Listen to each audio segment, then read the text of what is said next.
52페이지 자칭 예술인, 이제 네로의 핍박인데요.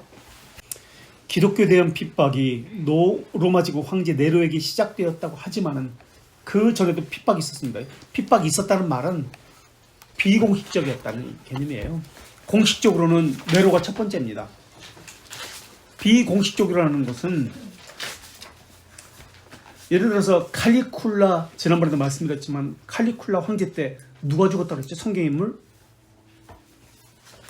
사도행전에 나오는 스데반이 죽었어요. 그리고 그때 초대교회 7 집사 가운데 니가 노르라는 그 집사가 있었는데 이 사람도 2,000명과 함께 그때 순교합니다.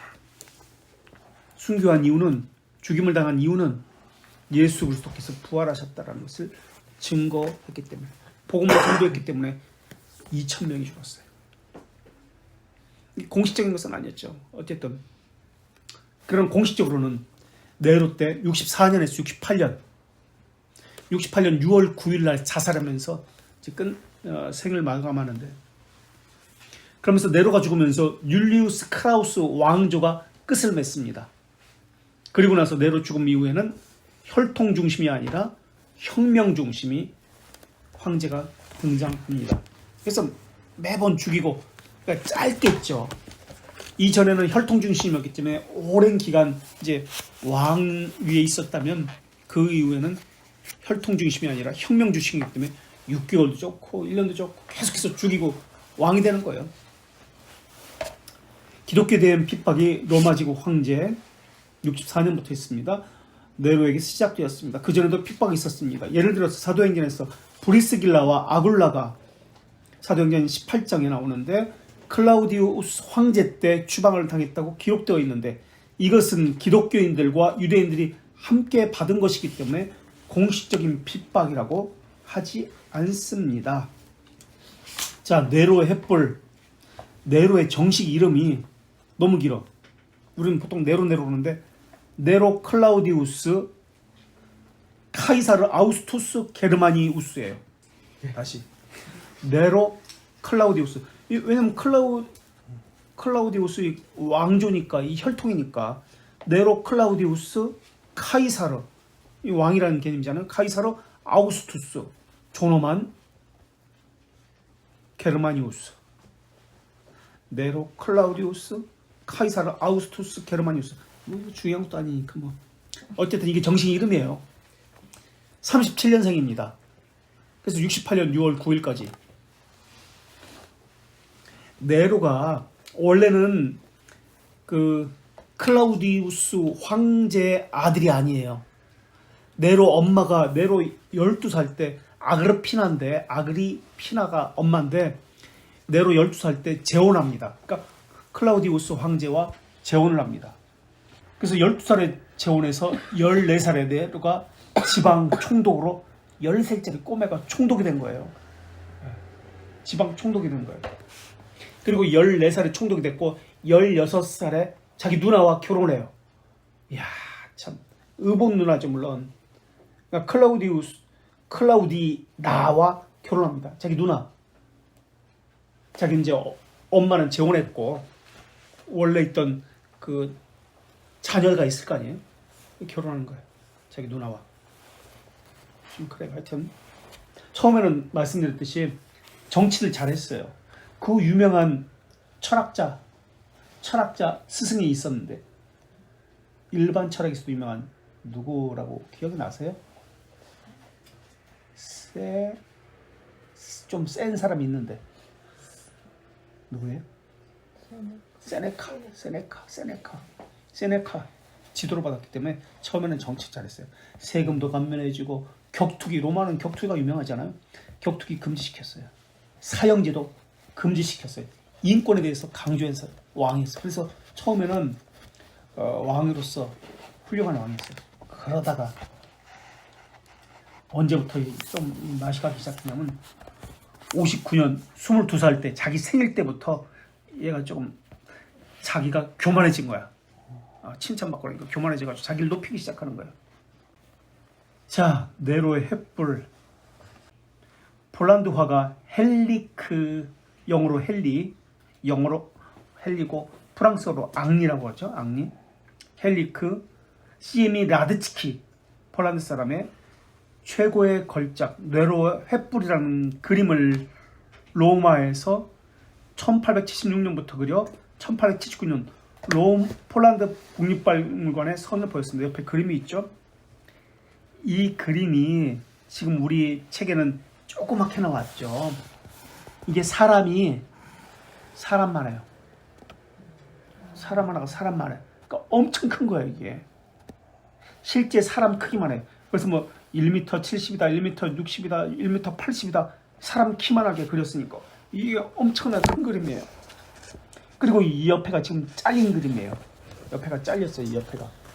이 옆에 제일 옆에 보면 이게 사람이 지금 얼굴이 지금 보이잖아요. 기독교인들이 불에 타 익은 거예요. 시커멓게 그려있잖아요. 그리고 그 옆에 이 나무 사다리 같은 거 있고 길쭉한 거 있죠. 이게 장미예요. 장미. 기독교인들이 상징한다는 그 장미. 그래서 불을 붙이는 거예요. 밑에서부터.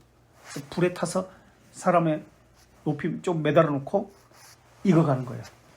그 장면을 그린 거예요. 그래서 옆에 그림은 지금 잘린 거예요. 너무 커가지고. 이제 헬리크가, 이제 화가 헬리크고 또 소설가 헬리크도 있습니다. 쿠오바디스 쓴 사람인데요. 화가가 헬리크 시에미 라드츠키라는 사람이 그린 그림인데, 이 시엔키 에비치, 헬리크 시엔키 에비치라는 사람이 소설가인데 이 그림을 보고 충격을 받습니다. 그래서 쓴 책이 쿠오바디스 도미니에 네로 시대 이야기라는 그림을 소설을 씁니다. 이게 그래서 우리나라가 이제 노벨문학상을 받았는데 이 책도 노벨문학상을 받아요. 자, 계속해서 처음부터 그 셋째 주, 넷째 주 읽겠습니다. 어느 날 소설가 헬리크, 화가도 헬리크, 소설가도 헬리크. 근데 이름은 시엔키 에비치. 필명은 드부진스키예요. 드부진스키. 이 필명이에요. 그림 같지만 어쨌든. 이 시엔키 에비치, 헬리크 시엔키 에비치, 이 사람의 본명도 좀 길어. 왜 이렇게 긴지 모르겠어. 아담 알렉산드로 피우스 시엔키 에비치예요. 헬리크 아담 알렉산드로 피우스 시엔키 에비치. 아이고 길다. 어쨌든 헬리크 필명은 도부진스키에게 화가 시에미 라드츠키는 로마시 왜곡에 있는 쿠오바디스라는 비문을 보여줬습니다.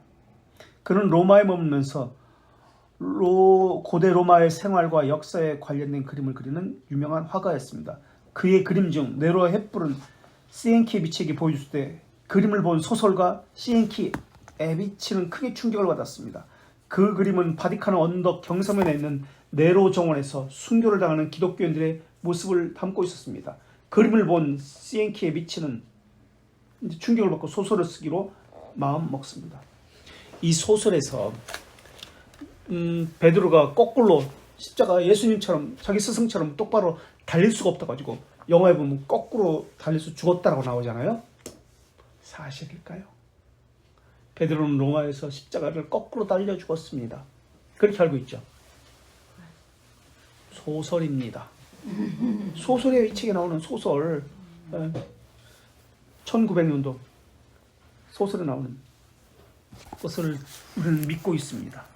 거짓입니다. 그걸 영화로 만들었어요. 그래서 거꾸로 달립니다. 거짓입니다. 아니에요. 그는 로마 역사가 이제 소설을 쓰기 위해서 연구합니다. 타키투스는 56년에서 120년까지 살았던 사람인데요. 고대 이제 연대기 로마 제국을 기록한 그 역사, 게르마니카 이런 역사가입니다. 역사, 로마 제국을 서술한 역사, 게르만 민족을 연구한 게르마니카. 연대기를 연구하고 로마를 수없이 여행하면서 그들의 관습과 풍습을 익혔습니다. 혹시 그런 사람 보셨어요? 평생에 성화만 그린다라고. 예수님 그리고 십자가 그리고 한국에도 그런 사람이 있는데 평생에 자기는 화가인데 성화만 그래요. 평생 하나님의 영광을 위해서 산다고 하면서 책이 안 팔려. 저 그림이 안 팔려. 그래서 교회마다 돌아다니면서 큰 교회마다 돌아다니면서 전시회예요. 그래서 거기서 이제 주는 헌금 같은 거 이런 걸 가지고 자기 수입으로 삼는다. 이게 하나님의 영광이다 라고 생각합니다. 어떻게 생각하세요? 그것에 대해서 왜 아니라 그래요?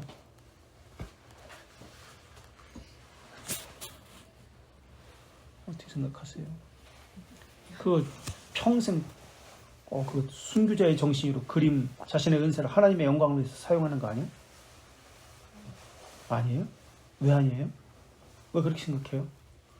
그 사람은 평생 그 하나님께 영광을 돌리기 위해서 하나님께 주신 은사를 가지고 그림을 그렇게 그리는데. 그래요. 바로 그거예요. 왜 그 자꾸 우상 숭배하는지. 근데 그걸 하나님께 영광이라고 생각해요. 평생 그렇게 그래요. 참. 일반 미술이라는 개념을 가지고 특별원총을 이야기해요. 특별원총. 그 그림은 어떤 그림이겠어요? 예수님을 상상해서 만든 거잖아요. 판타지 소설을 쓰는 것과 같은 거예요. 그림을 그린다면서 예수님이 이런 모습일 것이다 하면서 그리는데 자기가 그리는 예수님의 얼굴이 다 달라. 도대체 어떤 게 예수님인지 모르겠어요. 예수님 본 적도 없으면서. 생각이 나서 갑자기. 자, 연대기를 연 겁니다. 그래서 마침내 시엔키에비치는 1896년도에 작품을 완성합니다. 그 다음에 연극이 먼저 나와요. 1900년도에. 한강 소설도, 채식주의자도 소설이 나오고, 그 다음에 이태리인가 어디서, 프랑스인가? 연극에는 먼저 나왔잖아요. 연극이 나왔잖아요. 우리나라에서도 연극이 나왔고. 그 다음에 영화가 나와요. 마찬가지. 연극이 1900년도에 나오고, 1902년도에 영화가 나옵니다. 이제 그 영화는 1902년도는 무성영화겠죠. 심순애가 그랬습니다. 뭐 이런 식으로 무성영화겠죠. 무성영화가 코바디스가 나오는 거예요. 그리고 나서 영화가 한 번만 나오는 게 아니라 무성영화 나오고 나서 1912년, 1912년, 1924년, 1951년 요 영화가 51년도 영화 유명한 그 영화 배우가 나오는데 로버트 테일러 그리고 데보라카 출연합니다. 미국서 만든 영화예요. 175분짜리, 180분짜리 영화. 3시간짜리 영화. 어쨌든 그래서 1951년 영화가 유명하죠. 계속 영화가 나왔어요. 그리고 코바디스라니 라틴어로 어디로 가시나이까? 도미니였으면 주여 어디로 가시나이까? 라는 뜻입니다. 몇만 부 팔린 줄 아세요? 당시 책이 나왔을 때 200만 부가 팔렸어요. 200만 부. 1905년도에. 그리고 이 사람은 1차 세계대전 중이었거든요. 스위스의 망명에서 폴란드 독립을 위해서 독립운동을 하다가 객지에서, 그러니까 스위스에서 죽었습니다. 그리고 1900년도, 지금 폴란드는 오스트리아의 우리나라 일제강점기처럼 그런 나라였어요. 그래서 오스트리아의 제국 훈장을 받습니다. 예술 훈장을 받습니다. 일본한테 제국 훈장을 받은 거죠. 이 작품으로. 식민지 백성인데 어쨌든 독립을 운동을 했던 그 사람이다. 이 소설가는. 이 시엔키에비치는 이 소설을 통해서 두 가지를 말하고 싶었습니다. 문화, 철학적 사상, 권력을 자랑하는 로마인들과 신앙과 사랑의 근거에서 엄격한 도덕성을 고수하는 기독교인들의 상반된 두 모습. 그가 본 초대교회 기독교 신자들은 하나님께 경배를 드릴 뿐 아니라 그 때문에 그분 때문에 서로를 진지하게 사랑하고 용서함을 살았습니다. 이 소설에서 말하고자 했던 것은 왜 핍박을 받는가였어요. 기독교인들이 무엇을 잘못했는가? 왜 그들은 핍박을 받아야만 했는가? 그것은 말하고 있었습니다. 그 핍박을 받은 이유는 착했다는 이유 때문에 그렇습니다. 도덕적으로 선한 삶을 살았다는 이유 때문에 핍박을 받았습니다. 그래서 그것 때문에 로마의 많은 사람들이 양심의 가책을 받고 기독교로 전향합니다. 핍박이 있는데 교회가 커집니다. 부흥이 돼요. 믿으면 잡아 죽인다는데 사람들이 믿는 사람이 많아지고, 지난 시간에도 말씀드렸지만 황실에게까지, 황족에게까지 믿는 이들이 넘치는 겁니다. 오죽하면 도미틸라 같은 이 황족까지도 기독교인이 되었는가 하는 거죠.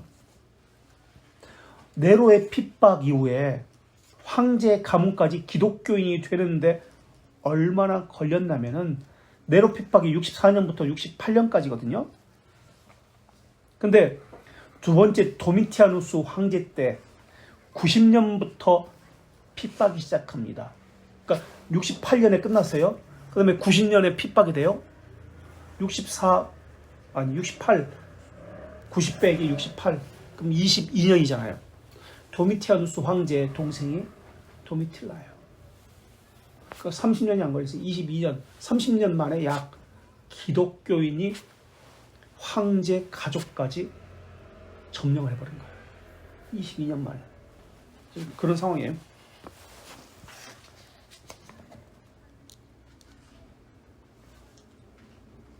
그래서 그 당시에 로마 시대, 지금 이 당시에 기독교인들이 도미틸라누스 황제 90년도 기독교인들이 로마의 15%였다고 그래요. 핍박의 시기에 죽여버리는 시대. 우리나라는 얼마나 될까? 몇 프로일까? 순전한 기독교인들이 한 500만 될까? 10%가 500만인데 우리나라가 핍박이 없는데도 이 정도인데, 그때 죽이는 그 상황에서도, 살벌한 그 상황에서도 15%가 기독교인이었다고 그래요. 왜 교회 성장이 안 될까? 지금 교회 성장이 안 된다고 그래요. 이제 이교도들이 이단들이 판을 치죠. 이제 무신론 시대가 될 거예요. 이건 교회의 역사가 말하고 있어요. 이단들이 판을 치면 자유주의 시대가 되고, 그 다음 무신론 시대가 됩니다. 교회 역사가 그래요. 역사가. 왜 전도가 안 될까? 왜 교회 성장이 안 될까? 쇠퇴할까? 이단만 전도하죠, 지금. 경건이 뭐냐면 세속에 물들지 않는 것이 경건이거든요. 근데 교회가 세속에 물들려고 해요. 교회가 세상과 같아지려고 해요. 문턱을 낮추려고 그래요.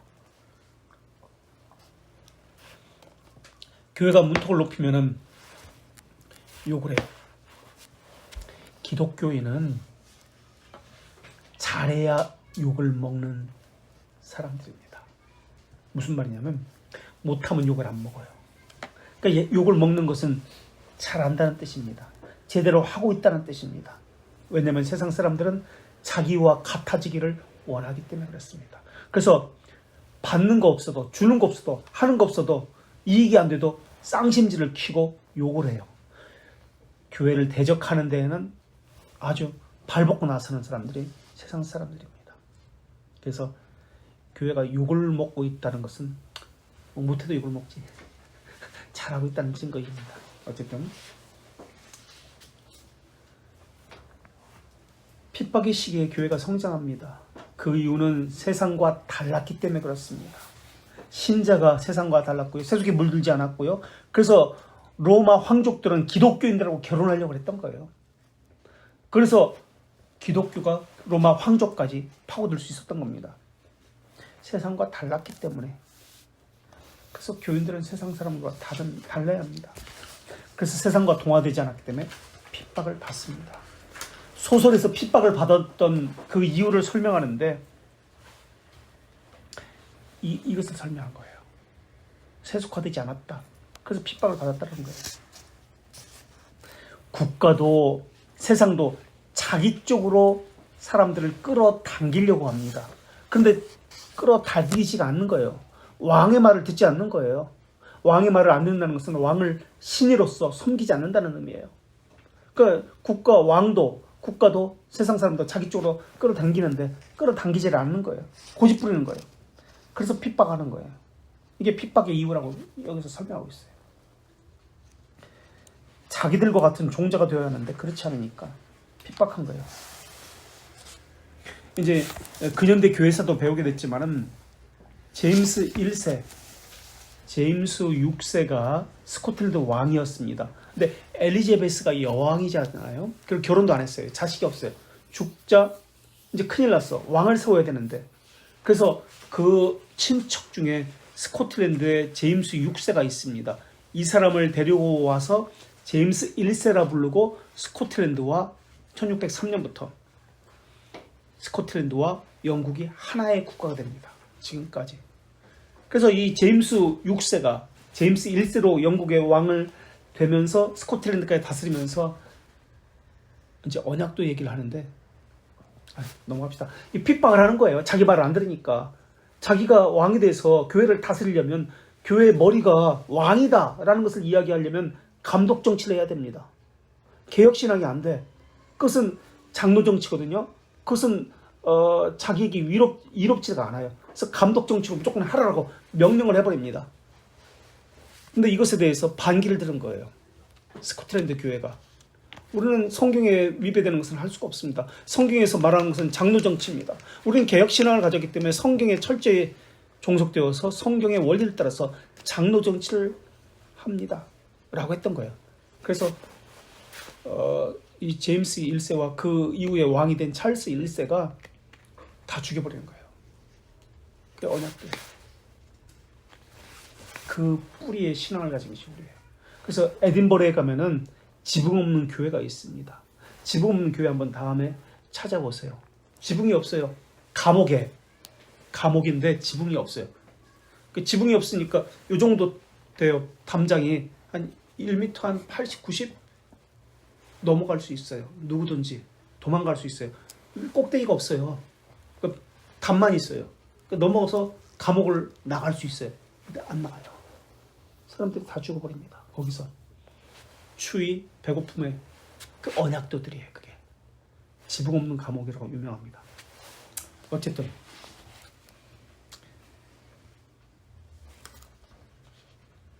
국가가 종교를 사로잡는 것, 이게 왕이 지금 사로잡으려고 그랬던 거예요. 근데 안 잡히는 거야, 기독교인들이. 그래서 핍박을 가는 거야. 우리도 그랬잖아요. 교회에선 밥 먹으면 안 된다. 코로나 시대. 식당서는 먹어도 된다. 영화도 가도 된다. 영화는 몇천 명 모이고 야구장에서 몇천 명 모이는데 교회에서는 10명 모여도 안 돼. 어떻게 하셨어요? 그때? 코로나 시대 교회 어떻게 하셨어요? 어떻게 하셨나? 마스크하고 드문드문 하고 안 그러면은 영상으로 해주라고 했어. 그러셨어요? 3년 됐죠. 우리는 어떻게 했더라? 처음에는 얘기하지 맙시다. 내일 검사 나와가지고 우리 교인 몇 명 되지도 않는데 그럼 맨날 나왔어. 어떻게 매주 나왔어요. 가지고 맨날 검사하고 이 사람 왜 나왔냐고 그러고 이 사람 왜 그러냐고 그러고 계속 그랬어요. 우리. 계속 했어요. 네? 계속 했어요. 걸려도 나왔어. 죽이든 살리든 했어. 우리는. 코로나 걸려도 나왔어요. 코로나 걸려도 나왔어. 너 코로나 걸려가지고 내가 코로나 걸려가지고 설교했잖아. 교인들이 여기 앉아 있고 나는 저기서 여기 문 열어놓고 마스크. 코로나 다 걸려가지고 다 했어요. 안 빠졌어 우리는 절대. 그래 난 이해가 안 돼. 좀 감기 걸려가지고 안 나왔다. 나 허리가 이게 다쳐가지고 걷지도 못했어. 그래서 나와서 설교했어요. 그죠? 네. 걷지 못했어요. 다리 부러졌을 때도 나왔어. 자른다고 했거든. 안 나왔잖아요. 몇 주. 선조 온다. 아니 그때는 어떻게 움직일 수가 없었어. 디딜 수도 없고. 아, 그냥 무조건 나와야 돼. 발목 찢고 나와서 나와야 돼. 내려가서 진짜 무서워. 나는 걷지도 못했어요. 허리가 아파가지고 여기서 걷고 1시간 걸렸어. 우리 집에서까지. 한 발자국 하고 쉬고 한 발자국 하고 쉬고 정신. 그렇게 예배했어요. 우리 언약도의 순교 정신을 이어받은 교회인데 우리가 다 장로교회 출신들 아니야. 어쨌든 핍박을 이야기하다가 딴 소리 했습니다. 그래서 핍박을 받은 이후 소설에서 세속화가 되지 않았기 때문이라고 그렇게 설명합니다. 자, 그래서 54페이지. 요거 내로까지는 합시다. 시간이 지금 30분인데 10분 정도. 이 작품은 1905년에 노벨 문학상을 받았습니다. 1901년부터 5년 만에 독일 폴란드에서 무려 200만 권이 팔렸습니다. 한강 소설이 3일 만에 30만 권, 3일 만에 30만 권, 열흘 만에 50만 권, 아니었지? 100만 권이 팔렸던가? 6일 만에 100만 권 팔렸다고 그랬죠? 네, 어쨌든 여기는 5년 만에 200만 권. 영국과 미국에서 1년에 80만 권. 지금도 50년. 어쨌든 그래서 타키투스의 핍박의 장면을 이렇게 묘사합니다. 기독교인입니다. 기독교인이 아니에요. 객관적인 시각으로 보는 거예요.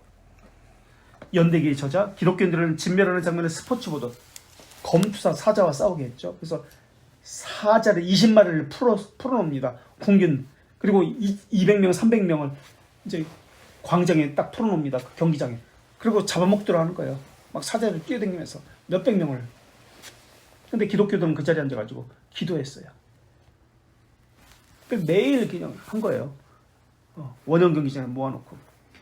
스포츠를 보듯 사나운 야생동물을 우리에 넣어 기독교인들을 죽겠습니다. 그렇지 않으면 십자가에 못 박아 화형을 시켰습니다. 날이 어두지만 그들은 밤을 밝히는 램프가 될지도. 네로시대요 그랬어요.